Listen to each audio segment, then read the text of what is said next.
Imagine Paris 5,000 years ago. A hill, a swamp, and a river.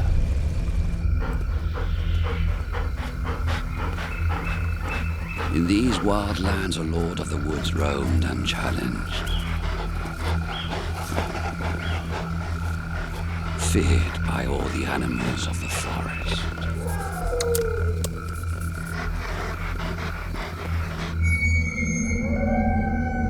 Then one day, humans arrived.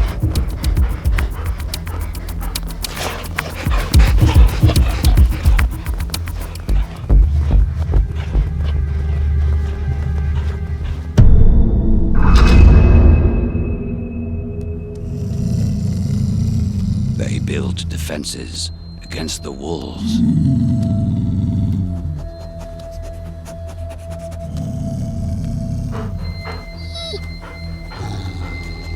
They got rid of nature.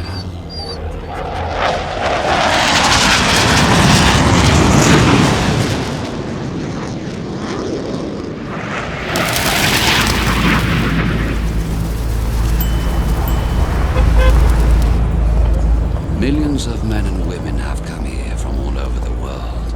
They have built a vast city around them. They travel underground and sleep up high. They go about the city in search of love and adventure. But do they realize that all around them, other creatures are also trying to live their lives? Now nature is getting her own back. She's returning to Paris. 3,000 wild species live unsuspected adventures. They seek love and a place to stay. They manage to raise their young in our midst. Some wait till we're asleep before they live the high life. They are even those that come to hunt. How have they managed to return? How do they live alongside humans today? So close to us and yet unseen. You're about to embark on a very special journey on the wild side of the City of Light, Paris.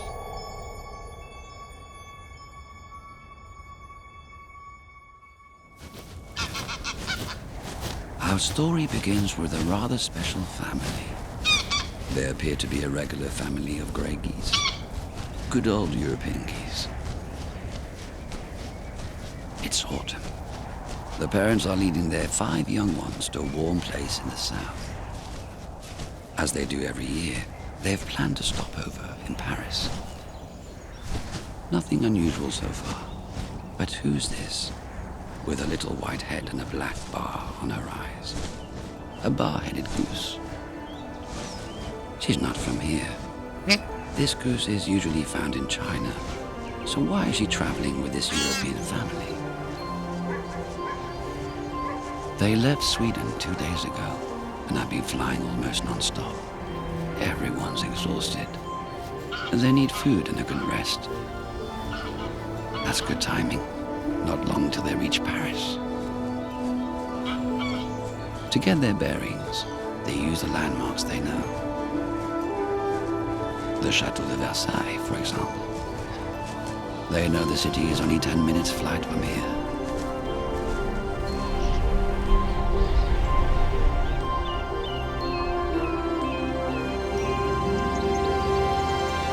After the chateau, they just have to follow the motorway and then the Seine. Everyone knows that.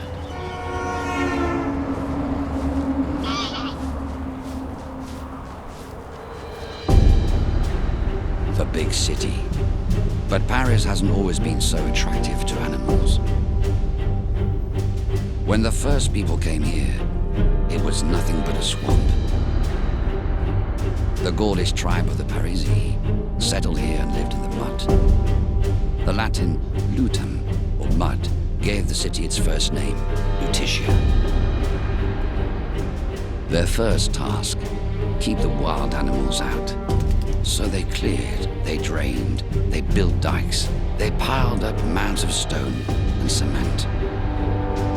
No more trees, no more plants. For many centuries, there were no natural spaces in Paris. For animals, the city became uninhabitable. That is no longer the case today. Quite the opposite. The city has become a paradise for those willing to give it a go. First stop for our family of travelers is the most renowned gourmet restaurant in the capital, the racecourse at Longchamp.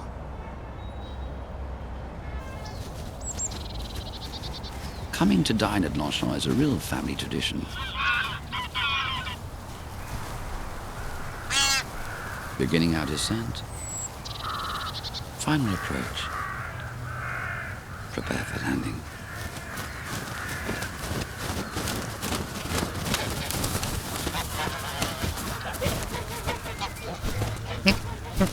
And now the feast. You can tell this grass is cared for, fertilized, watered, and cut to perfection. Few restaurants serve such delicious food. With millions of blades of grass to choose from, your neighbor's one is clearly the most appealing. Little Barre is probably a fugitive. Bar-headed geese are imported from Asia and sold as ornamental birds to decorate parks. She was born in captivity. One day she saw this family of wild geese flying overhead, so she took off with them. They forgot one thing. This restaurant gets very busy on a Sunday.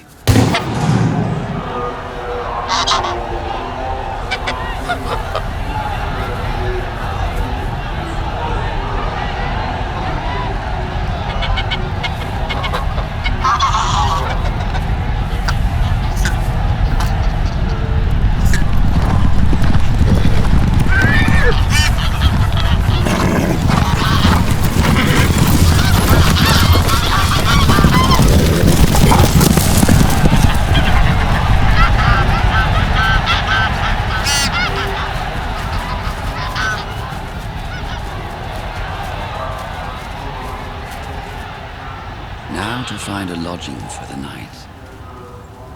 They head to the Bois de Boulogne. St. James's Pond is a stone's throw from Port-Maillot.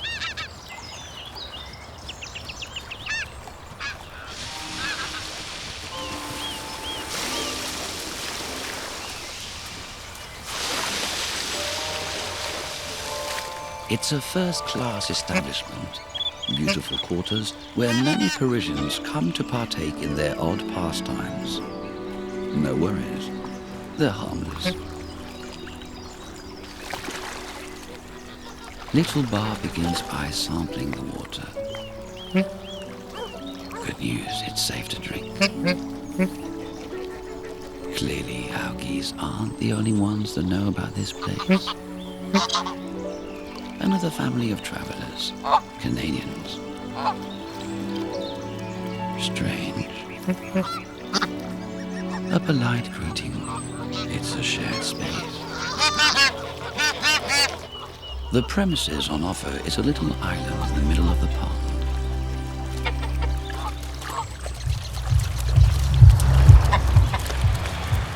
First of all, a good nap.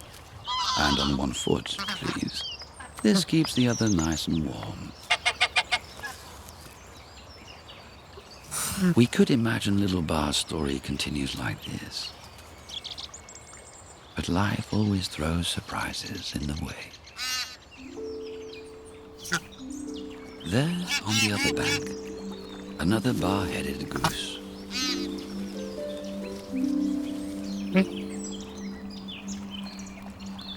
Since leaving her parents, she has never seen another like her. The first moments of a bird's life are imprinted on their memory for their entire lives.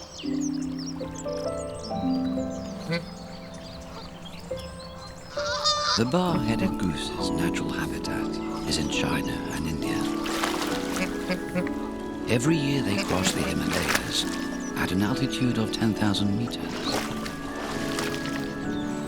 Capable of flying almost without oxygen, they are, along with demoiselle cranes, the highest flying birds in the world. What mysterious attraction draws these two lost geese together?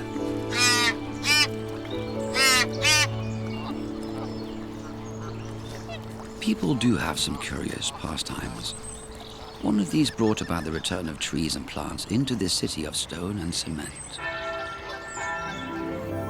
In the 16th century, a new fashion arrived from Italy, strolling, or should we say promenade, an activity that consists of walking up and down with no destination in mind. To brighten up her walks, Queen Catherine de' Medici demanded an Italian-style garden next to her palace at the Louvre. Some plants, a little water, and a few statues. A miracle. For the first time, nature returned to the center of town. But this garden was reserved for the nobility. A century later, the bourgeois also caught onto this fashion. They too needed gardens for their promenades. Never mind, they planted trees in the Place de la Concorde and on the Champs-Élysées. The bourgeoisie strolled here and added an extra element to the ritual. It was all about seeing and being seen. Soon after, the destination of this walking became the Place de l'Étoile, which was planted with extravagant gardens of the time. The effects of this Italian fashion still trace green lines around the city, even today. When the revolution came, the people also demanded their right to stroll. A garden for every Parisian. That's democracy. And so, Napoleon III planted 40,000 trees. He created the Bois de Boulogne. A park with artificial streams, waterfalls and lakes. They introduced ornamental birds, more realistic. First came the English swan, the mallard, and the peacock. People would come to the park to see them. The promenade became a pleasant incursion into a sanitized natural world.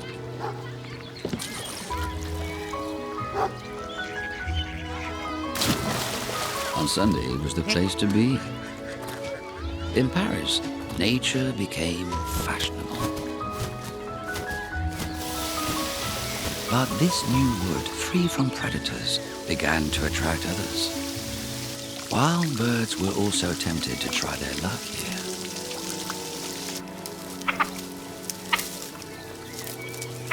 Soon after the Bois de Boulogne, 3 other natural spaces were created for the people of Paris. Butte-Chaumont in the north, Parc Montsouris in the south, and the Bois de Vincennes in the east. It is here that a surprise awaits us. A fabled animal of the countryside has managed to sneak into the city. When the humans are back at home, the remarkable life of the fox begins. Today there are around 100 of them. This vixen gave birth a few weeks ago. Her 2 cubs fathered by a fox she met at a train station.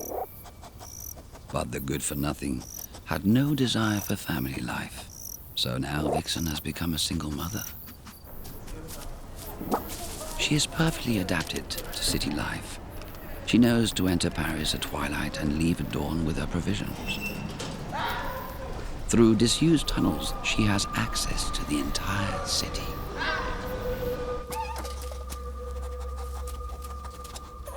Her cubs have never left the den.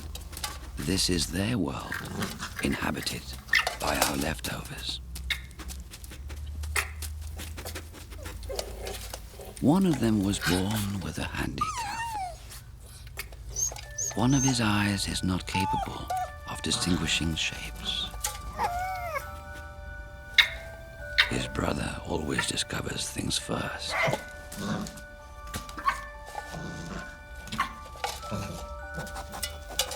If they'd been born in the country, they'd already be outside and independent. But That's one of the costs of living in this city. The children live at home much longer.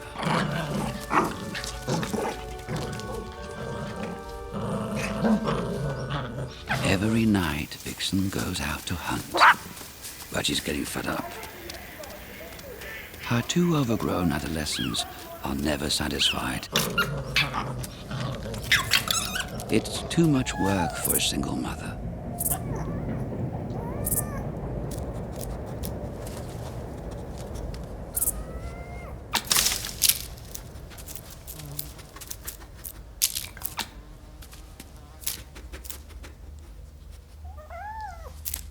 The few morsels lying around the den always go the same way.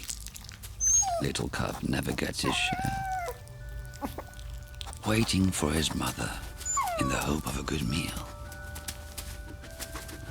In their den, little cub and his brother are safe. In a few days, they will have to leave and confront a world full of danger. Soon, little cub's life will be turned upside down. Foxes are new to Paris. To get here from the countryside, they have had to cross miles of built-up land through traffic without being seen. But to make your den in the middle of the city, that takes some nerve.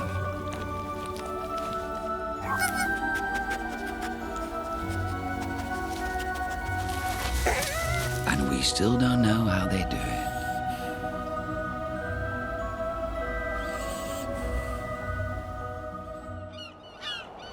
Birds came to Paris through the sky. Foxes cross suburbs and follow roads, but some have found another way in. Here's an unexpected route into the city, the Canals Saint-Martin. In the northeast of Paris, it's the work of the other Napoleon, Bonaparte. The polluted waters of the Seine were the cause of numerous epidemics. Paris needed a new source of drinking water. The water from another river, the York, was diverted into the city. That was 200 years ago, but today Mr. and Mrs. Coipu aren't bothered about that. The only thing on their minds is finding a nice place to live in the capital. For quite a while now, their life in the countryside has been fraught with danger. They are trapped, poisoned, and shot at. It's pretty clear. Country people have had enough of them. But Mrs. Coipu thinks their reasons are false. They're accused of digging burrows that collapse roads. But what about the roads? Don't they collapse their burrows? Ultimately, it's why they decided to move to the city, where no one wants to harm them. First, they need to find a suitable spot with a riverside view. This is it, the perfect spot. Mrs. Coipu likes the site, and these clovers are Mr. Coipu's favorites. This will do nicely. Very nicely indeed. Now they're digging.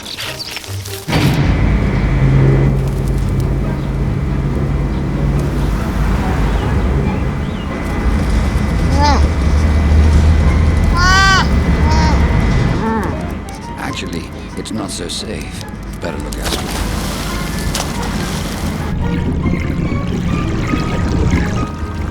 Only in Paris could you enjoy freedom like this, going into the canal in broad daylight without being shot at. Mrs. Coipu is thrilled, and Mr. Coipu reassured.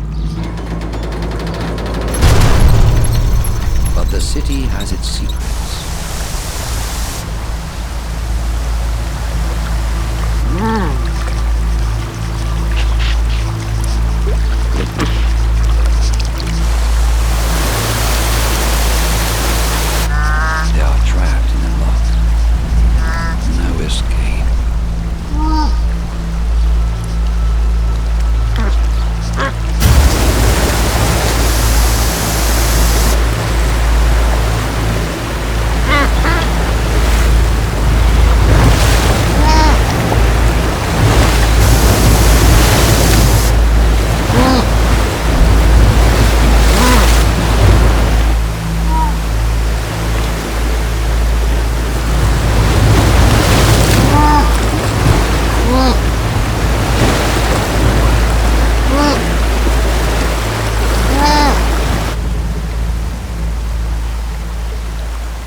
ancestors of this couple were imported from America in the 19th century for their warm and inexpensive fur. They escaped from the farms and discovered our canals. But city life is another thing altogether. A tree. They know what that is. At least they can spend the night here in peace.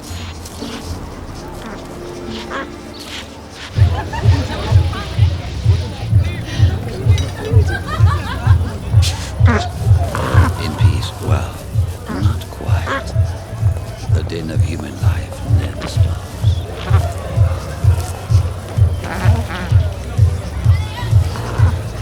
Is the safety of the city worth more than the quiet of the country? Amazingly, more and more species seem to think so. The migration of animals from the countryside is linked to a much broader movement. 20 years ago, our perception of nature changed. We started to understand that all living things are connected. Insects, plants, mammals. They all need each other. Perhaps we do too. Enough of the artificial gardens full of pesticides. We need truly natural spaces with real ecosystems bursting with life. In 2006, pesticides were banned in the parks and gardens. The effect was immediate, and very soon after thousands of insects returned. And guess who loves insects? Birds. Today there are 150 species of them. This invasion has made Mr. Swan not a happy man. He was here first, so he sees himself as the lord of the manor. He terrorizes everyone, on principle, even if they haven't done anything.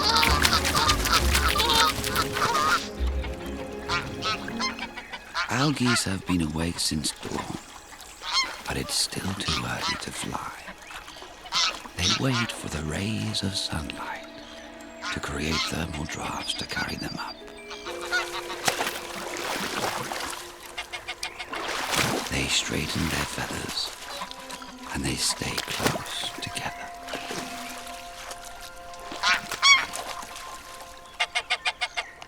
Little Barre is anxious. That goose over there looks so familiar.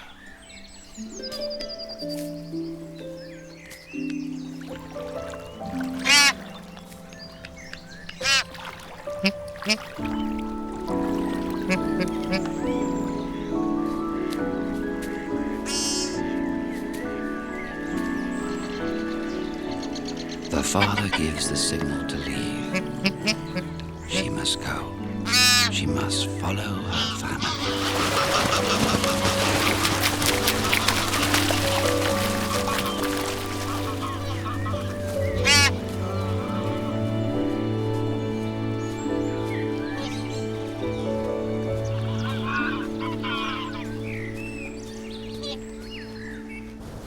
Off to their holidays in the south. But first, a perilous task, crossing the great city. Nothing here resembles their world. High walls, people moving everywhere. Their only landmark is the river. Follow the Seine, don't lose track.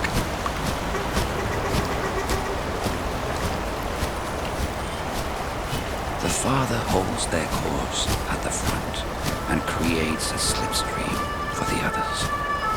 The mother is at the rear. She keeps the group together.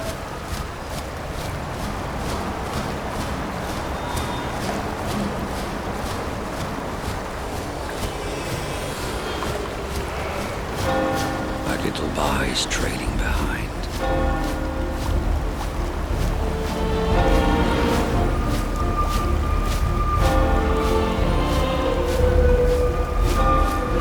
Press on. They haven't realized.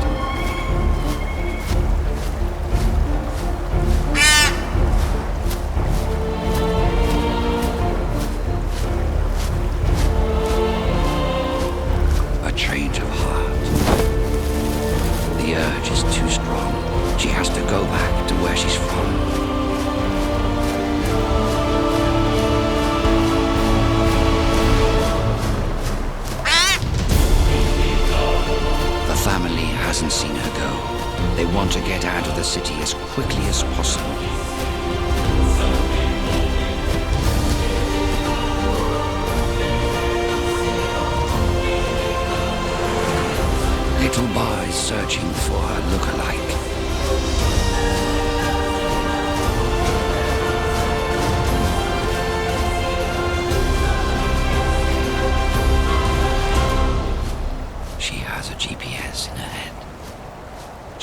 instantly memorizes her route, photographs all the landmarks that appear, the quays, boulevards, and even the monuments.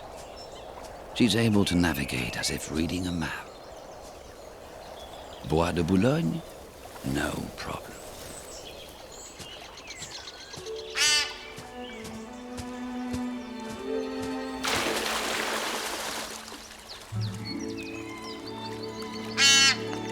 Our lookalike isn't here. Little Barre is a juvenile of only 6 months, alone, in the big city. How will she feed herself? Where will she sleep? Geese are social animals. They aren't built for solitude. They need others too much.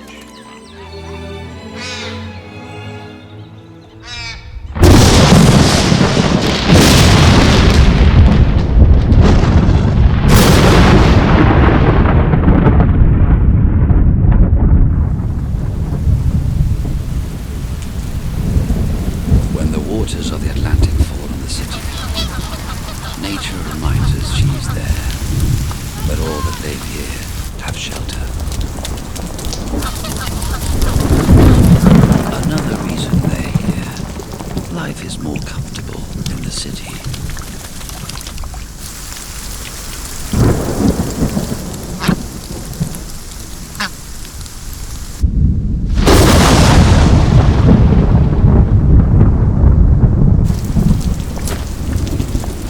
Attract animals not just because they feel safer. In some cases, they are also drawn to the shape of monuments.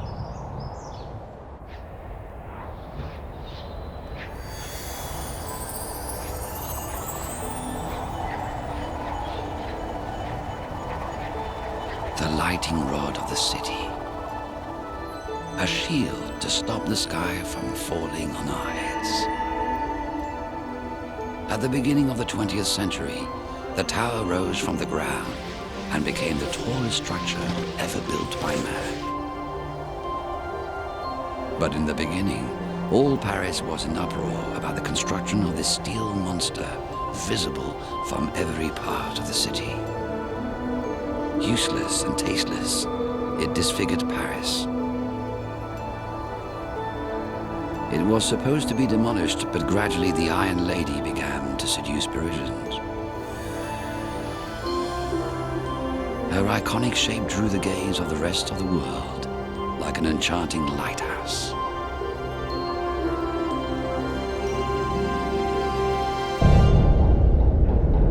Her steel body has borne so much rain, so much wind,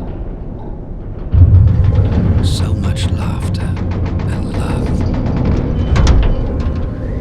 storms and dramas.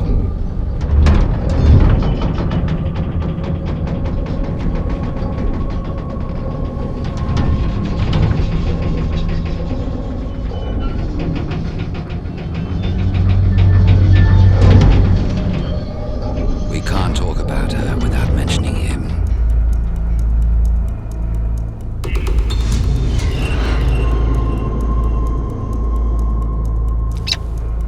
He's come back to the city and chosen her as his ally.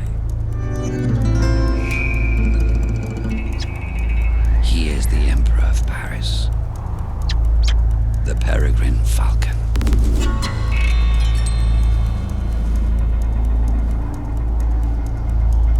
Nothing escapes his gaze. He sees everything. He's on the lookout.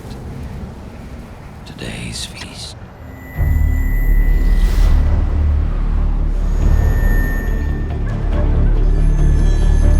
There, his favorite dish. The pigeon and its delicious meat. But conditions need to be just right for an attack. Too close to the roofs. This space is too enclosed.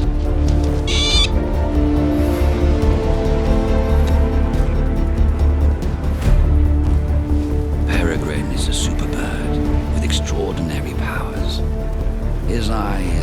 ecological marvel, 10 times more powerful than our own. Always on the lookout, he notices the slightest movement. He's waiting for the ideal target.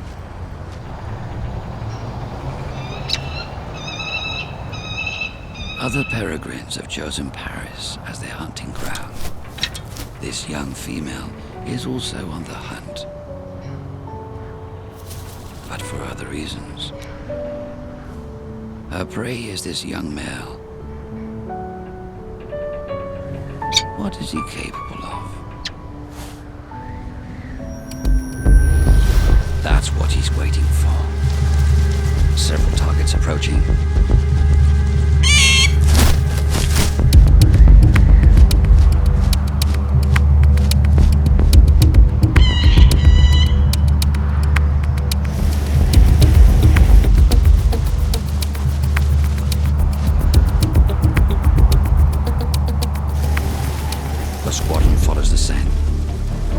Favorite spot to attack. Perfect visibility. 100 kilometers an hour. Now he speeds up. 150 kilometers an hour. Ready to dive. 200 kilometers an hour. 250.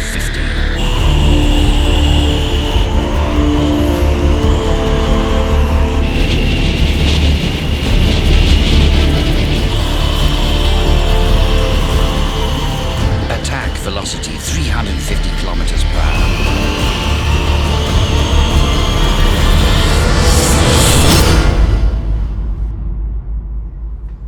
In the natural world, Peregrine lives on high cliff tops from where he dives into the abyss.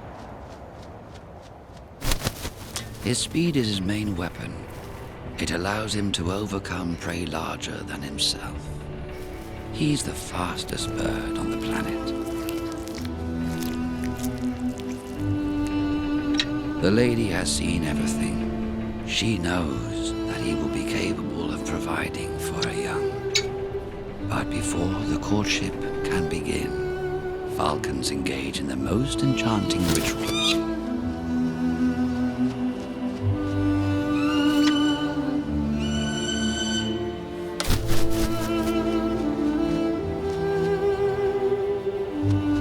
It's a dance, a ballet, where they execute the most audacious movements.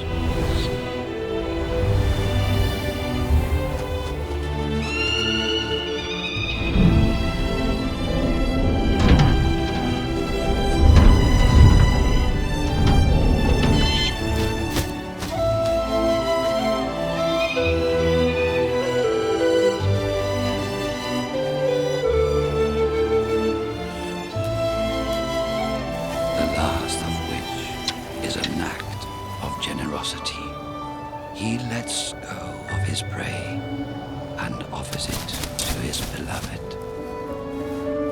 An offering of love. Increasingly, birds of prey are coming to Paris for the monuments. Kestrels, sparrowhawks, and owls. Some are even making their nests in tall skyscrapers.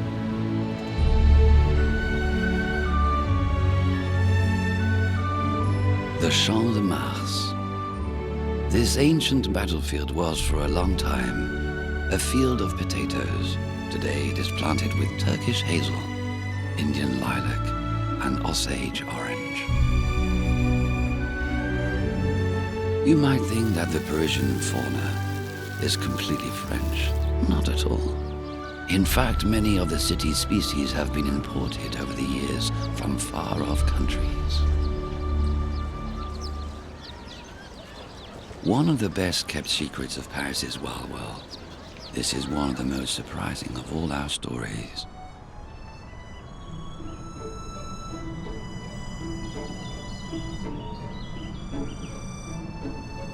It begins in one of Paris's most historic neighborhoods, Montmartre. To understand it, we must go back to the 19th century. To produce natural silk, a strange insect was imported from Japan, the Ailanthus silk moth. But after the invention of synthetic silk, the caterpillar nurseries were abandoned. Today, these moths have almost entirely disappeared from France. The only place they have survived is in Paris. This is the Jardin de Saint-Vincent in the heart of Montmartre, where the Ailanthus, the tree that sustains the silk moth caterpillar, grows in abundance.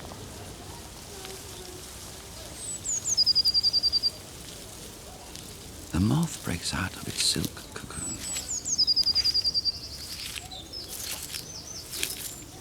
A dangerous operation. In a few hours, it unfurls its wings and dries them in the sunlight. It's a female and she has enough reserves for the rest of her life, several weeks. In any case, she doesn't have a mouth. She is programmed to reproduce. She only has a few days to manage it, but she has one big problem. How does she find a male in this vast metropolis? She has devised her own unique plan to find a mate, stay on her leaf and make sure that her suitor finds her. She sends chemical messages, pheromones. Thousands of volatile hormones disperse into the evening air. They are on the hunt through Paris.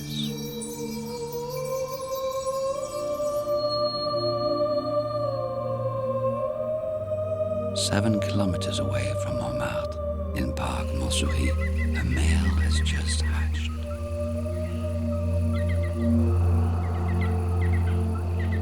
More powerful than any man-made radar, his antennae are ultra-sensitive to the faintest scent. There, a single particle is enough to sound the alarm. The signal is crystal clear. A beautiful girl calls him from somewhere in the city. Love is in the air. But where could she be?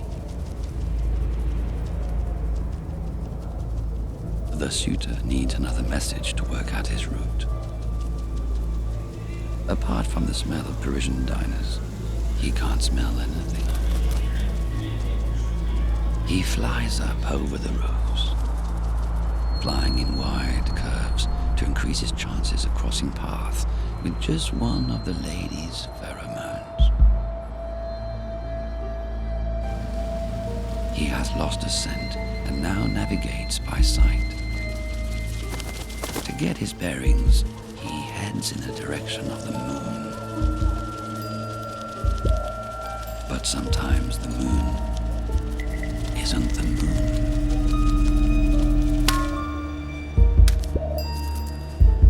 So unfortunately, many of them drop dead from fatigue underneath our street lights. Silk moth is doomed. He can only see the moon in front of him. But fate has chosen a different path.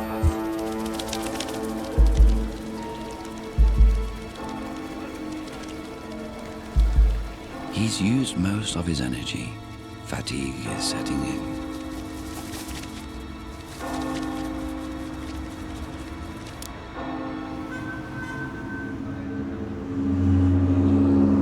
Silk moth carries in his head a star map of the cosmos that guides him. But the lights of the city act like unknown stars and confuse his itinerary. There, he senses something. In the city, millions of particles of chemicals float around. Most of them don't fool our moth, but some are very similar to those of his sweetheart.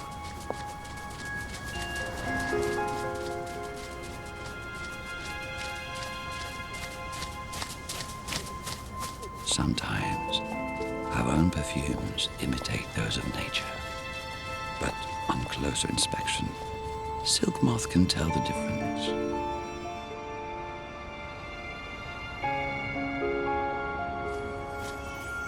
There it is. He's found a scent. More of her pheromones. Now he can follow them. She's close.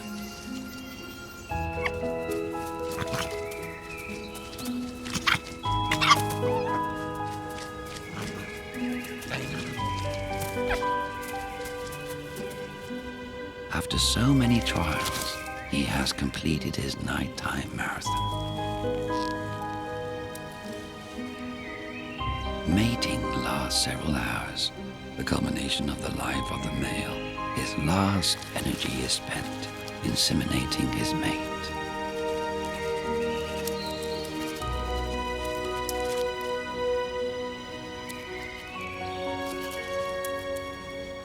His mission is complete. Silk moth falls to the ground, dead from exhaustion. The female's mission is accomplished.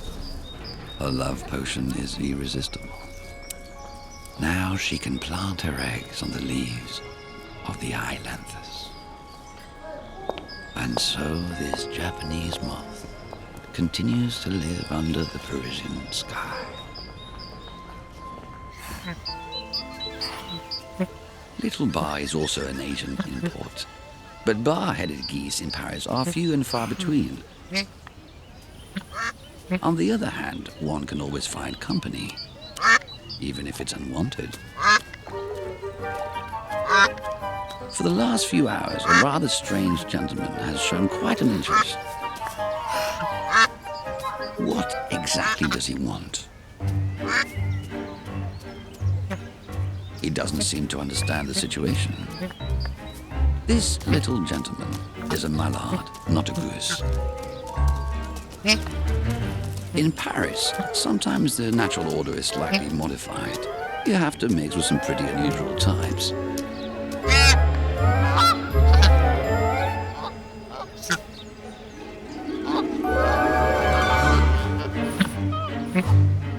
Canadians. In recent years, some have decided to make Paris their permanent home. It would be nice to have some friends around here.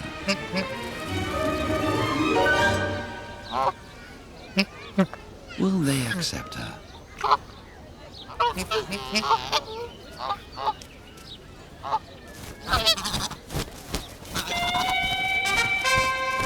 That's how you get rid of him.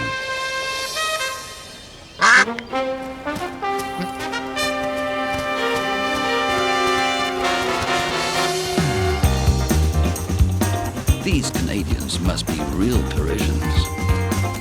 Eating, sleeping, getting around will be so much easier. They know where to be in any season.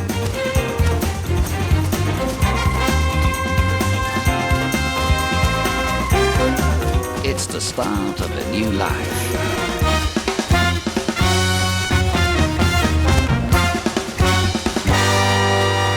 And for getting around, the Seine is always the best choice. The Seine is nature's highway.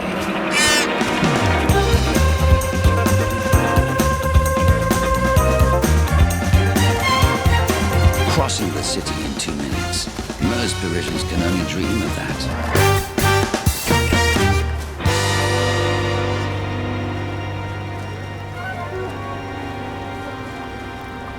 For 2,000 years, Paris has attracted people and animals from the rest of the world, but there are still hardy natives all around. Crows are original Parisians, constantly on the lookout for anything edible. They are known as pests, but they clear Paris of a third of its waste. And when they're finished, they gather in the calmest place in the capital, the cemetery of Père Lachaise. Today, this hill that was once covered in vines, vegetables, and wheat is the largest natural space in the city center.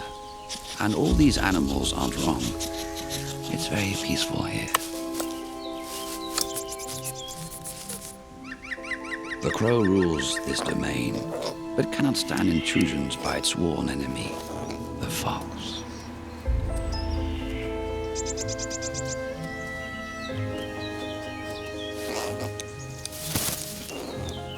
Vixen hunts in complete silence.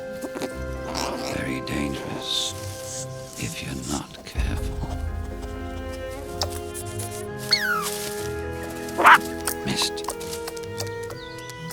It's safe up here. Vixen doesn't know how to climb.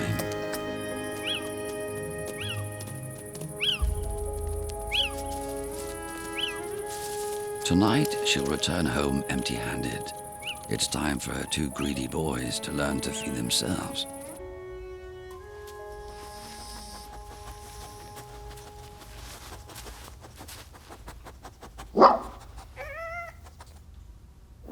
Time for the big outing. Heading into the unknown, little cub hesitates. Is it because of his handicap?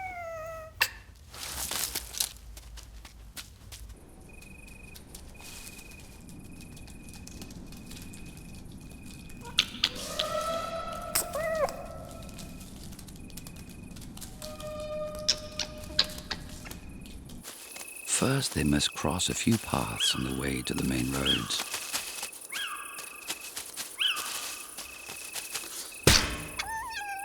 But little cub can't see the obstacles. Does his mother know?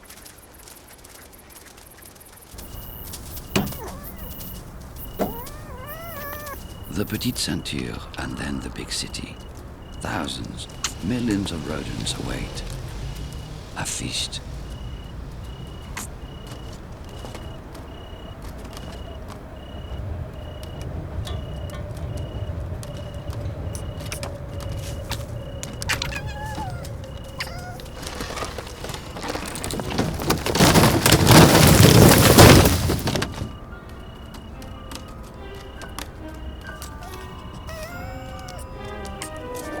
A misjudgment, an accident, and little cub is separated from his family.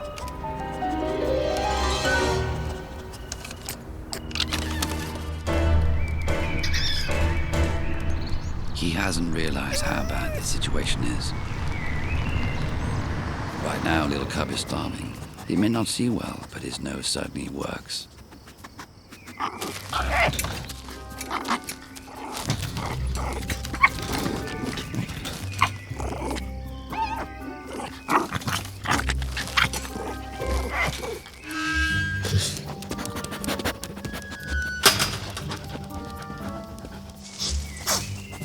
Here's a tasty snack.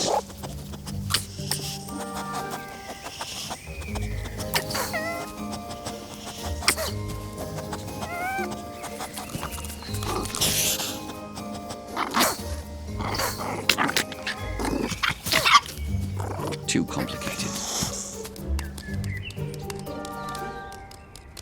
Where is it, Dan?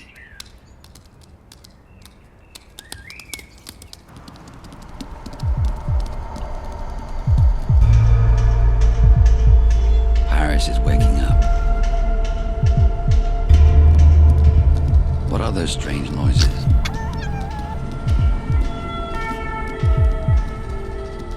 Keep going.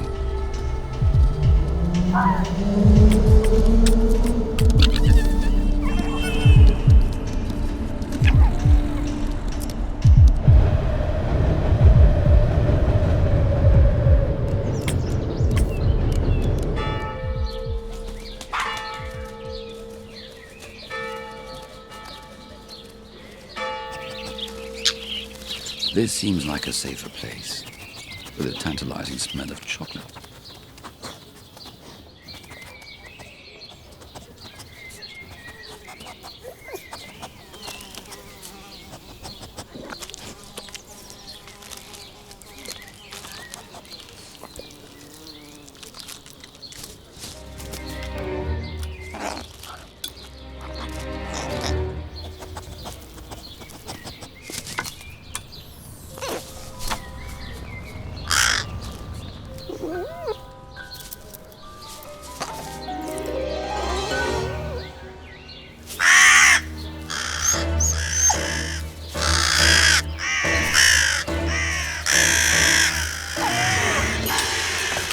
Crows are afraid of Vixen, but not a little fox cub.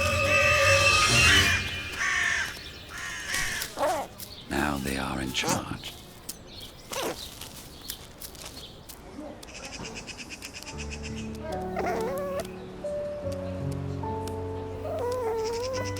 Starving, scared, and completely alone, little cub is at the end of his rope.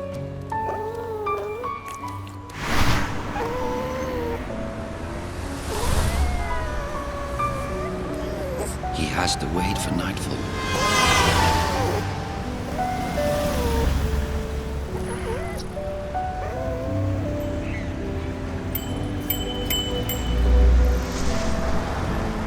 Many of Paris's foxes die before they reach their first birthday.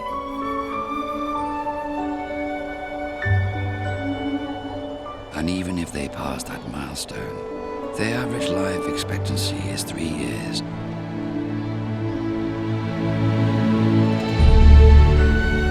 In spite of this, foxes are growing in number in Paris, and thanks to the Petite Ceinture, a disused railway line that connects nearly all the parks and gardens of the capital, they have spread throughout the city.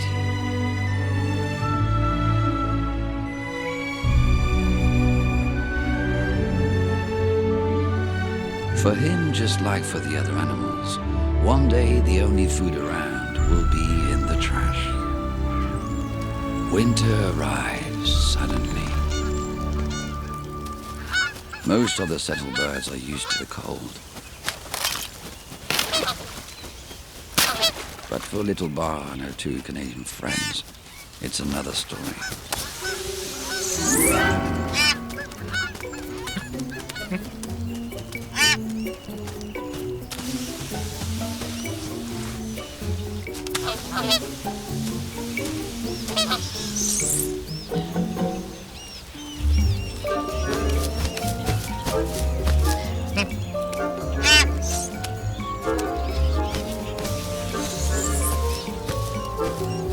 Under its web feet, nothing is right. The plants she normally eats have become inaccessible. Their ancestors learned to abandon the winter and migrate to the south.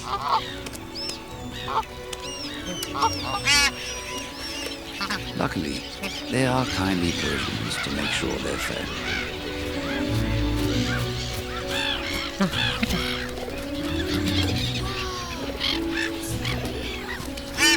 When the temperature drops below 0, many species also come to the capital to warm up. It's always 4 or 5 degrees warmer here than in the countryside. Especially the black-headed gulls. They come from the Atlantic in their thousands. The problem is they're much lighter. They snap everything up quickly.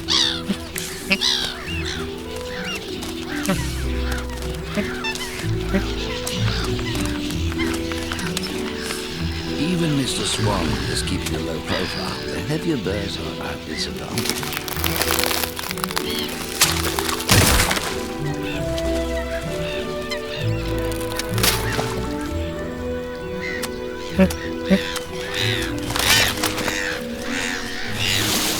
Little Barre is also too heavy.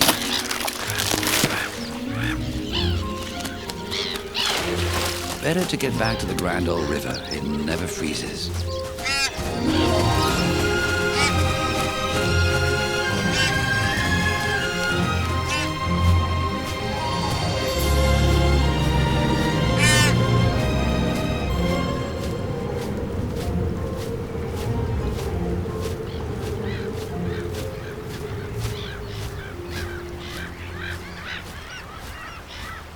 The Seine. A ribbon of life of a surprising richness. She enclosed the ancient town of Lutetia in her watery arms. And that time the water was incredibly pure. A limitless drinking supply. Then the town grew and she suffered. 50 years ago, only 3 species of fish could survive the levels of pollution. Today, thanks to the determined efforts, there are over 40. The Seine is in better health. Even the salmon are coming back. So much healthier, in fact, that some foreign fish have now made it their home. One of the most recent arrivals, an underwater giant, the world's catfish. Propelled by 7 fins, equipped with advanced motion sensors, this predator of over 2.5 meters in length prowls the depths of the river, looking for prey.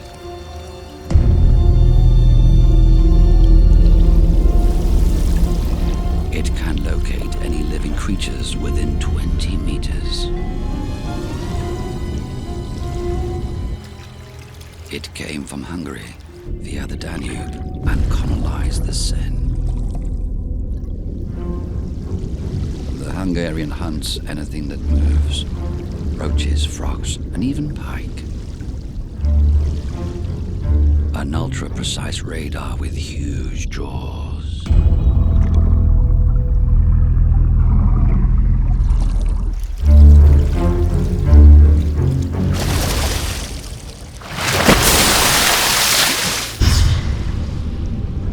Occasionally, these solitary giants have impromptu gatherings.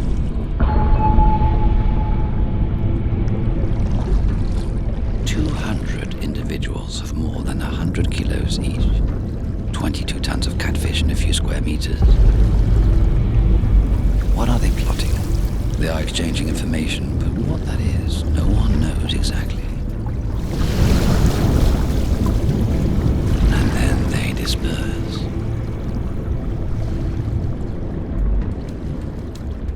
Recently, the world's catfish has developed a new hunting technique. It attacks the prey that least expect it. It smells fresh meat nearby. They are completely unaware of the danger lurking below.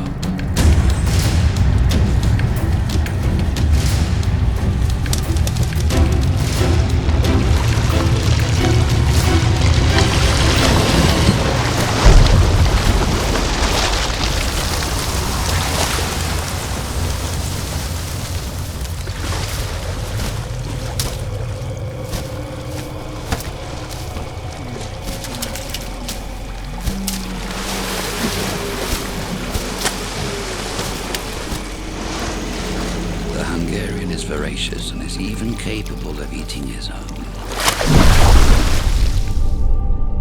But don't worry, if you want to swim in the Seine, he has never attacked a human, yet. A river, streams, woods and gardens, the city is on the right track. Whether you are a fish from Hungary, a Japanese moth, Chinese or Canadian geese, there is nothing quite like springtime in Paris. The sunny days warm hearts, and the city of light becomes the city of love. Naturally, spring is the time for procreation, but first must come the important ritual. Wooing, flirting, seducing, courting. Now is the time for romance.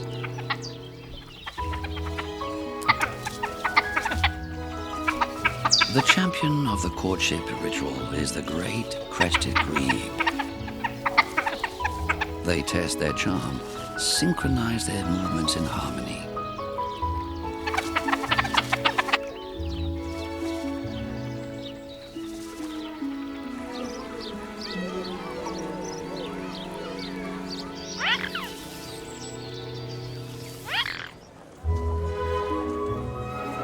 You might think that the birds are unable to sing their love songs over the din of the city, but no. We now know that they just increase the volume to make themselves heard. They sing louder than the birds in the countryside.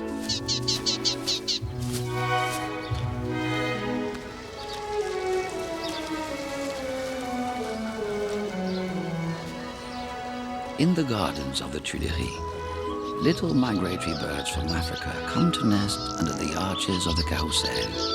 Swallows.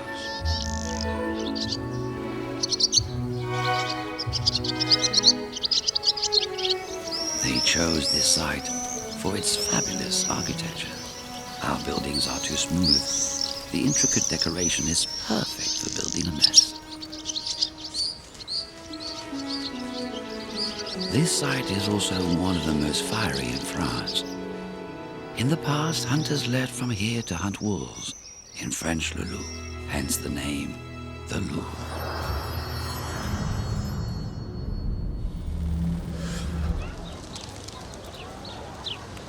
Of that time, not only remains the beauty of monuments, but also an animal, and it deserves more than its lowly reputation, the pigeon.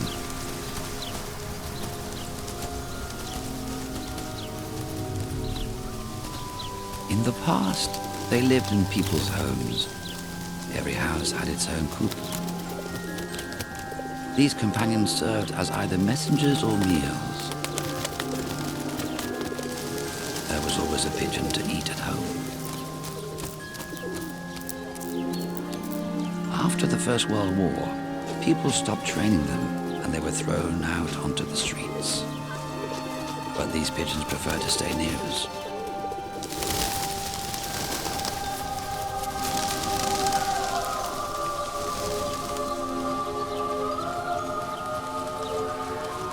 Their descendants populate Paris today, but less well housed than before.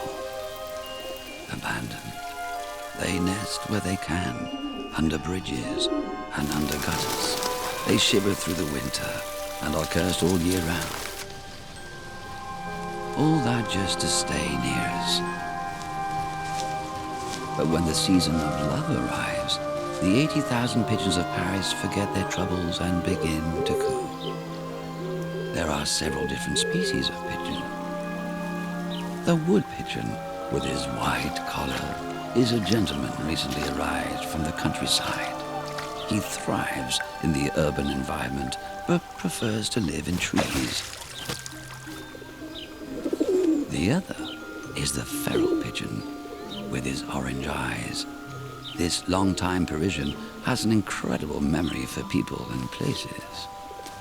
The love stories of these pigeons are rather surprising indeed.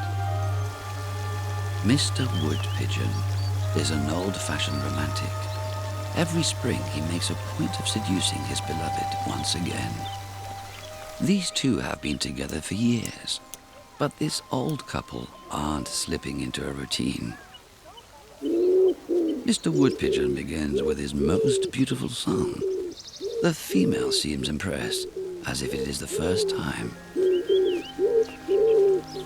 Who is this charming gentleman?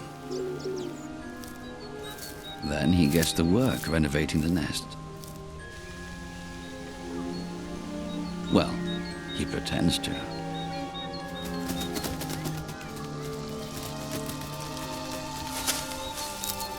There, a new couple once again.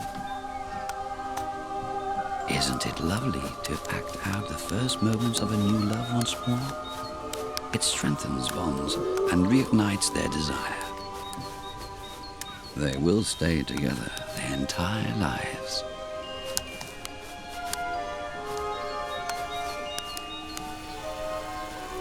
The feral pigeon, it must be said, is less naturally gifted. Though he does have a respectable lady pigeon, Mr. Pigeon is an unashamed womanizer. And this morning, a young female has caught his eye.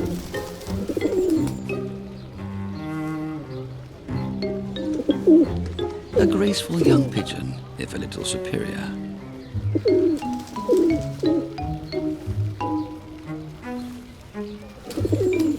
A little rendezvous with her sounds very nice indeed.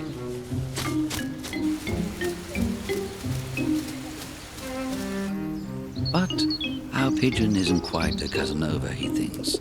He's too hasty in his work. She's playing hard to get. She's not interested, in fact.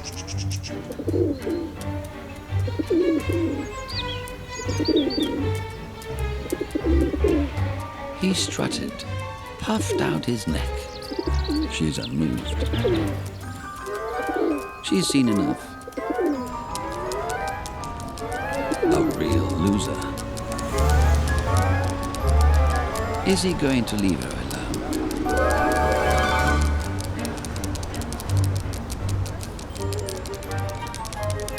Mr. Pigeon's movements have attracted the attention of another female, and she's far more dangerous.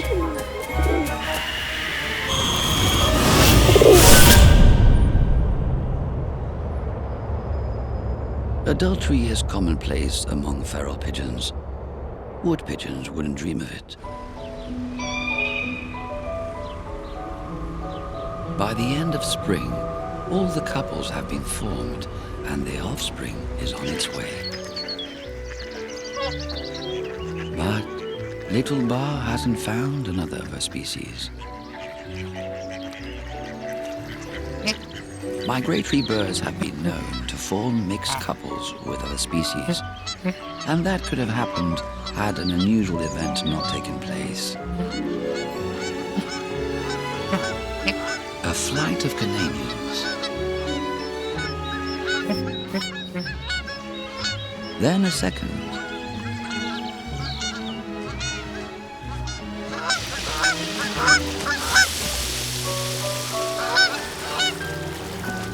It seems like the whole country has come over. It's no accident the geese have recently changed their habits. These days, they come to Paris to breed.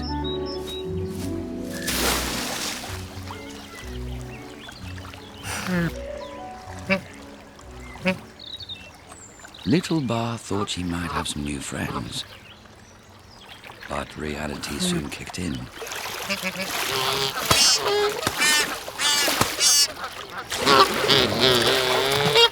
They don't want her around.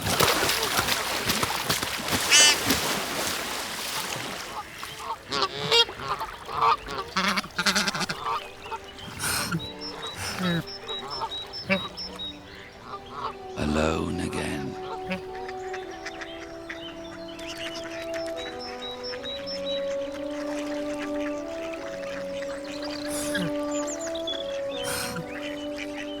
There's always the gang of mallards, but they're total sex maniacs. When the mood takes them, the whole group of them harass a young female.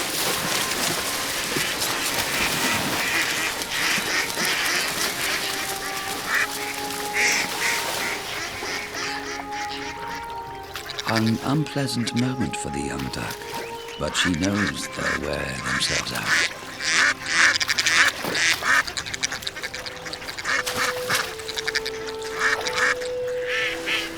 Fortunately, the mistress of the lake, Mrs. Duck, learned how to protect herself.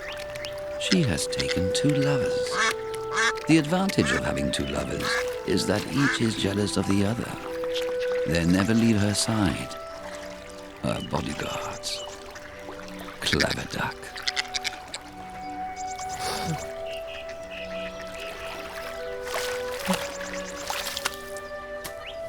Little Barre was born in captivity, but she escaped. She followed a Swedish family who ended up adopting her.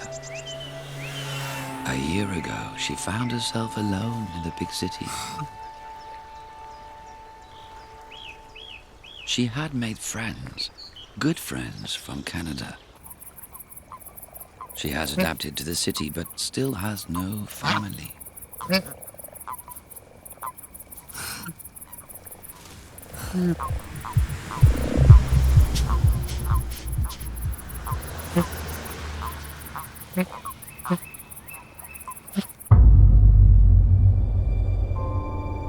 Today the city has woken without a breath of wind, and soon it will suffocate in the heat.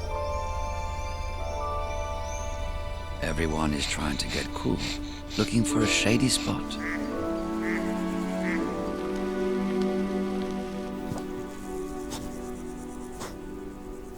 You have to know where to look.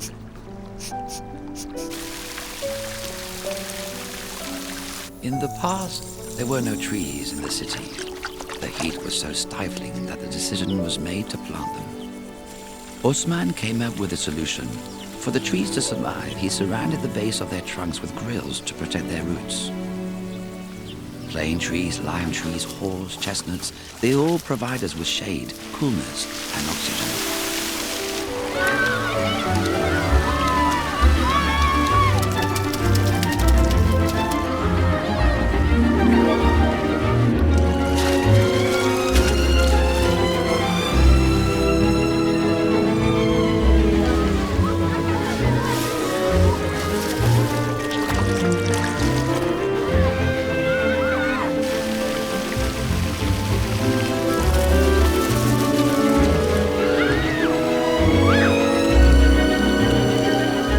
To Paris's 500,000 trees, nature has returned to the capital.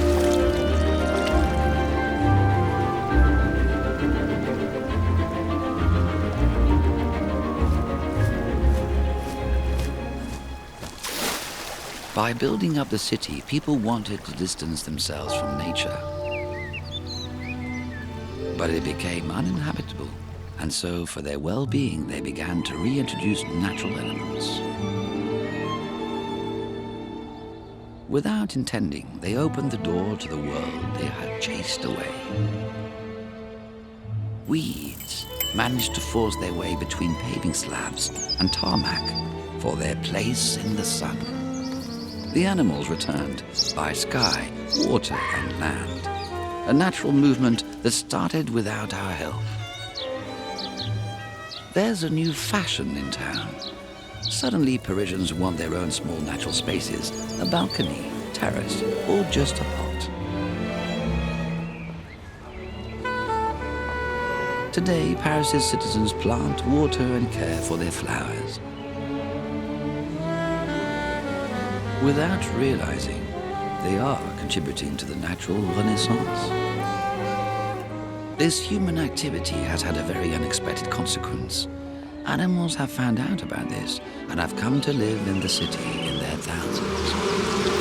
Such is the case for the bees. They are leaving the countryside and coming to live in Paris. Hundreds of swarms arrive each year. The swarm is guided by its queen. 15,000 loyal subjects follow her wherever she goes. In the countryside, flowers have disappeared from agricultural land. But Paris is a different story. There is pollen everywhere and of every sort. In parks, on balconies, or on terraces, enough to make your head spin.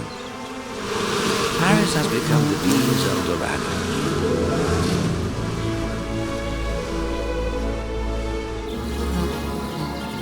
The queen must find a nice spot up high to found her colony. There must be flowers nearby so workers won't get too tired.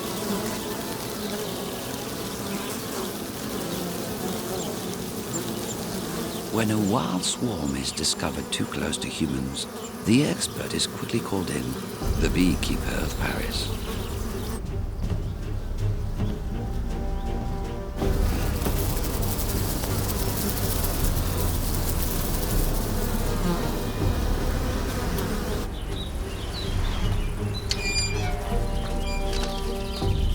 These are European dark bees, a species that has lived in these lands for millions of years.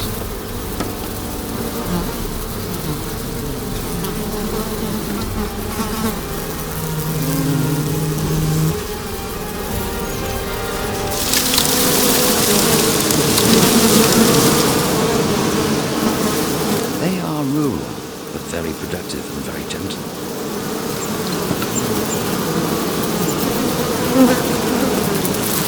But they are threatened by new species imported from New Zealand.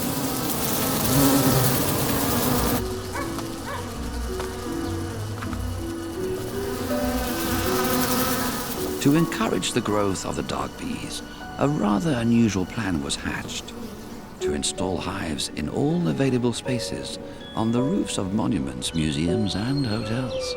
Today, the beekeeper takes care of more than 60 hives that he has set up on Parisian rooftops. The time has come for the queen and her swarm to stop wondering. The beekeeper has a plan of his own. First, he calms the queen and stops her moving around. He places her in a quiet spot.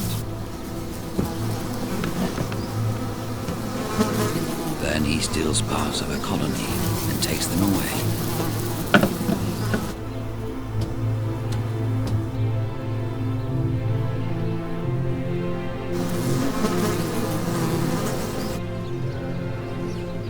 Phase 2 of his plan. Settle the captive group of bees next to another hive, by the Cathedral of Notre Dame. And then a natural wonder.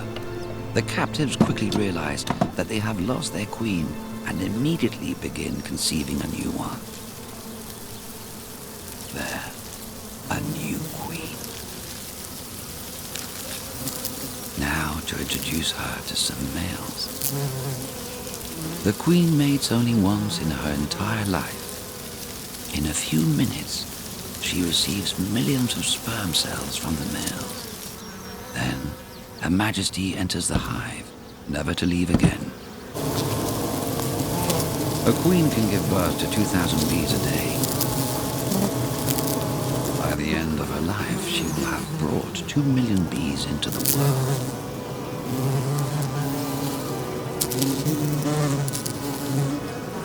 The captive bees are relieved. Balance is restored to the world. They can now explore their surroundings and hunt for flowers. Quick, pollen.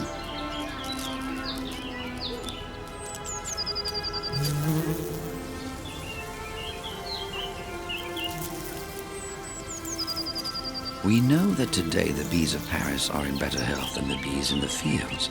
Pesticides have been banned in the city. Oddly enough for the bees, the city is less polluted.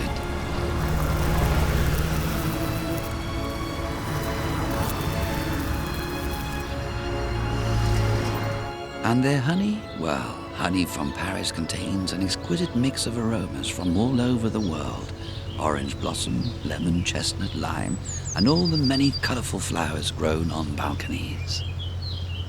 Today, young queens born in the city are sent to revive the countryside with their youthful vitality.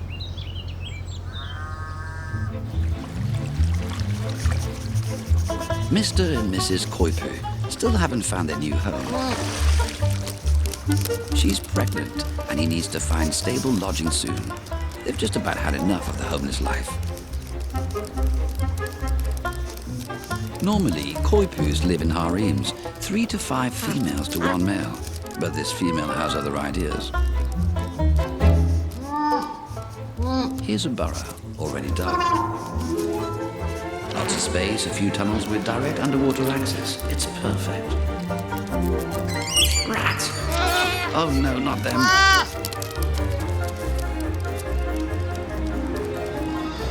A lot of people think that koipus are related to rats, but that isn't true. They have absolutely nothing to do with that awful animal.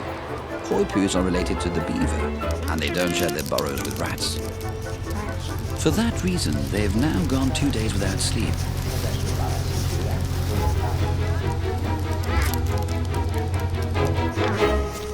Mrs. Koipu is exhausted. It's nothing fancy, but at least it's quiet.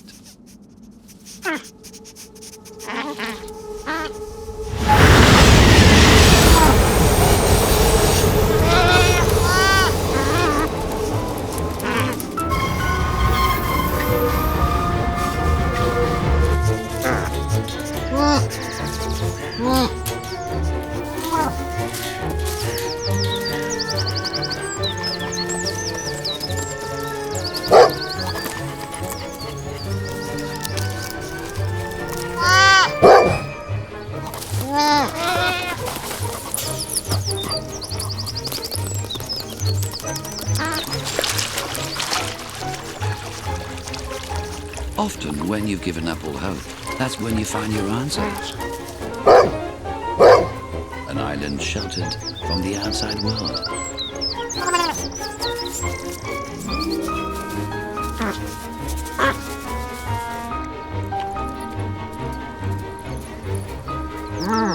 abundant food supply, a stunning view. It's heaven. Can you guess where? That's right. If you happen to be passing by, do stop and say hi. Just don't mention moving house. The city provides many species with a place to stay. But amazingly, some animals come here to undertake the most perilous task of their lives. Mrs. Duck has given her 2 lovers the slip. She's found a secluded spot to hatch her chicks. But now they will have to jump. An 8-meter drop and they don't know how to fly.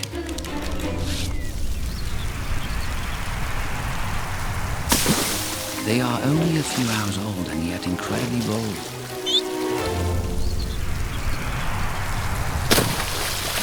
How have they learned so much so quickly?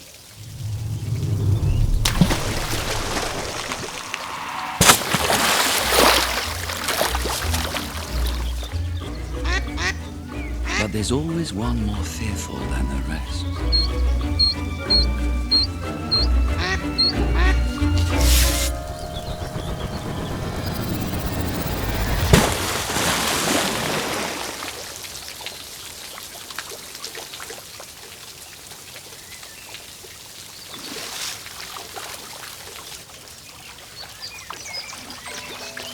Such brave ducklings.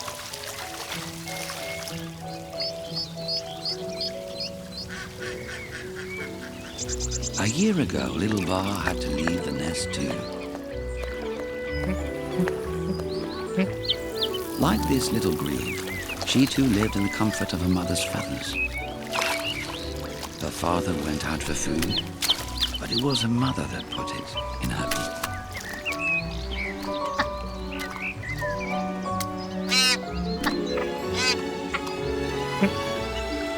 She also had an older sister.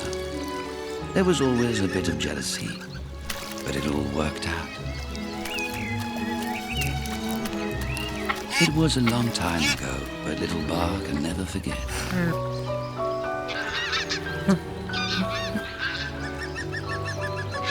A new flight landed this morning. A Swedish family.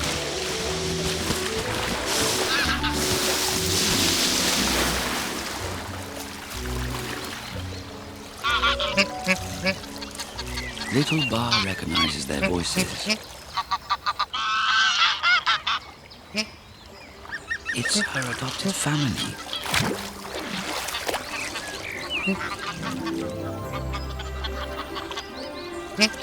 They're making their annual stopover.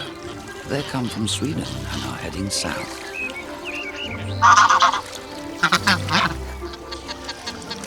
A year's gone by.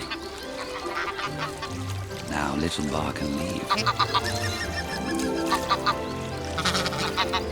Mr. Swan will be happy.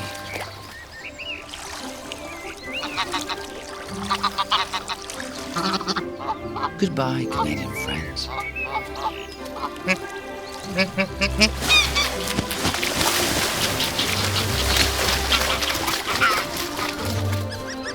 Migratory birds have crossed our lands for countless centuries.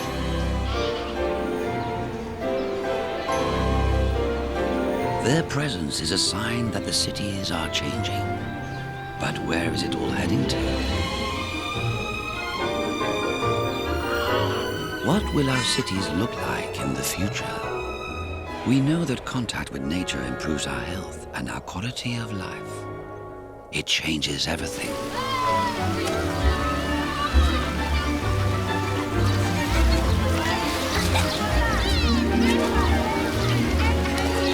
Today we welcome back creatures we chased away in the past.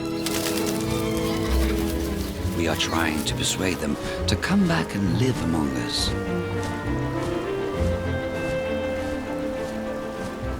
Creatures of the sky and of the grass. The river dwellers and flower lovers, they all agree. They have begun to join us in the modern world. But can we do better? Can we imagine a green city with a peaceful natural world at its door? A great cityscape where all the natural spaces are connected to each other. Pathways that allow all living creatures to travel freely between the town and the country.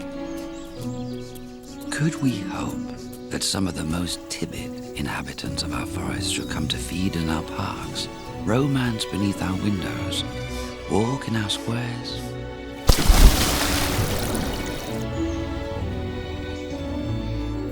Could we breathe an air that is free from fumes? The city planners are working on it.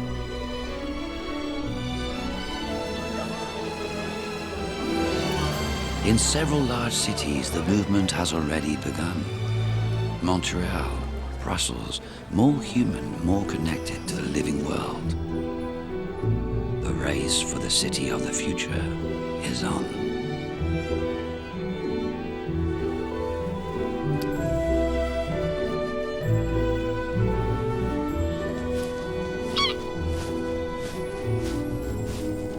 Let's continue our dream. Let's imagine and invent so that our children too can call Paris the city of light.